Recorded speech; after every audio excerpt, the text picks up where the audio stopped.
મતદાન થાય તે પહેલા જ કોઈ ઉમેદવાર જીતે? શક્ય છે? હા, શક્ય છે, અને તે પણ બિલકુલ કાયદેસર રીતે. જ્યારે સામે કોઈ ઉમેદવાર બાકી ન રહે, ત્યારે ચૂંટણી પહેલા જ પરિણામ આવી જાય. અને હાલમાં ગુજરાતની સ્થાનિક સ્વરાજ્યની ચૂંટણીમાં કંઈ આવી જ પરિસ્થિતિ સામે આવી રહી છે, જ્યાં ગોંડલ અને ઉના આ બે શહેરોમાં રાજકીય સમીકરણ એવું બદલાયું છે કે મતદાન પહેલા જ ભાજપે બાજી મારી હોય તેવા સમાચાર સામે આવ્યા છે.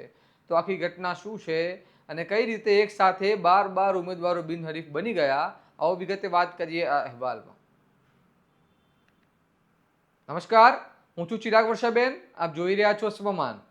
ગોંડલ નગરપાલિકામાં ચોંકાવનારી પરિસ્થિતિ સામે આવી છે, જ્યાં ભાજપના કુલ 12 ઉમેદવારો બિનહરીફ બન્યા હોવાના સમાચાર સામે આવ્યા છે. જેમાં વોર્ડ નંબર 9 અને 11માં ચારેય ઉમેદવારો બિનહરીફ થયા છે. ત્યારે વોર્ડ નંબર 1માં ગૌતમભાઈ રતાભાઈ સિંધવ, વોર્ડ નંબર 2માં હર્ષદભાઈ મોહનભાઈ વાઘેલા અને વોર્ડ નંબર 7માં મહિલા ઉમેદવારો મનીષાબેન ગોવાણી અને પાયલબેન પીપળિયા સહિત કુલ 12 ઉમેદવારો બિનહરીફ થયા હોવાનું સામે આવ્યું છે. થોડા સમય પહેલા જ ગોંડલમાં કોંગ્રેસ દ્વારા ભાજપ સામે આક્ષેપો લગાવવામાં આવ્યા હતા, પરંતુ હવે પરિસ્થિતિ એવી બની ગઈ છે કે ચૂંટણી પહેલા જ પરિણામ સ્પષ્ટ થતું જોવા મળી રહ્યું છે. ઉના નગરપાલિકામાં પણ લગભગ આવી સ્થિતિ સામે આવી છે. અહીં પણ ભાજપના 12 ઉમેદવારો બિનહરીફ બન્યા હોવાના સમાચાર છે, કારણ કે કોંગ્રેસ અને આમ આદમી પાર્ટીના અનેક ઉમેદવારોના ફોર્મ ચકાસણી દરમિયાન ટેકનિકલ ખામીઓના કારણે રદ થયા હોવાનું સામે આવ્યું છે. જેમાં કોંગ્રેસના શહેર પ્રમુખ ગુણવંતભાઈ તળાવિયાનું પણ ફોર્મ ખામીના કારણે રદ થયું છે, અને તેમની સાથે અન્ય 11 ઉમેદવારોના ફોર્મ પણ રદ થતાં આખી રાજકીય પરિસ્થિતિ જ બદલાઈ ગઈ છે.